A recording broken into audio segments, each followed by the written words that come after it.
السلام علیکم سامعین، 25 شوال المکرم کی تاریخ شروع ہو چکی ہے، 15 مئی ہے۔ خبر کا عنوان ہے تنظیم ائمہ اوقاف کے صدر کا انتخاب۔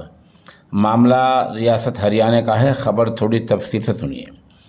ہریانہ کے تاریخی شہر پانی پت میں آج تنظیم ائمہ اوقاف ہریانہ کی ایک اہم میٹنگ ہوئی ہے۔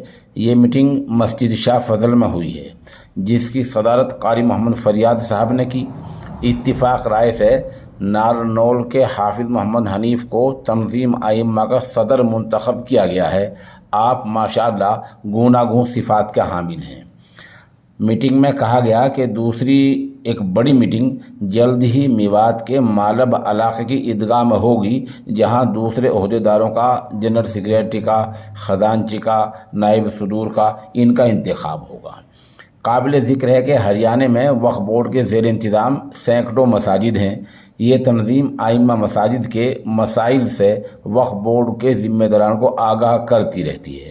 چنانچہ اسی تنظیم کی کوششوں کے چلتے ہریانہ وقف بورڈ اپنے اماموں کے ماہانہ مشاہرات میں کچھ دن پہلے ہی خاطر خواہ اضافہ کر چکا ہے۔ تنظیم اور دوسرے بھی بہت سے کام کرتی رہتی ہے۔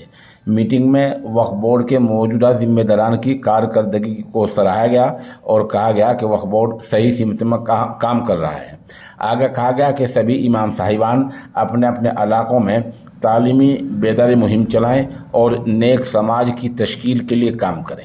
اس میٹنگ میں حضرت مولانا اسد الرحمن قاسمی، مولوی سلیم، قاری عتیق، مولوی نسیم، حافظ عبد القدیر وغیرہ نے شرکت کی۔ موقع کی چند تصاویر پیش کر رہے ہیں اور ایک ویڈیوز میں آپ دیکھ رہے ہیں کہ نو منتخب صدر کا استقبال کیا جا رہا ہے۔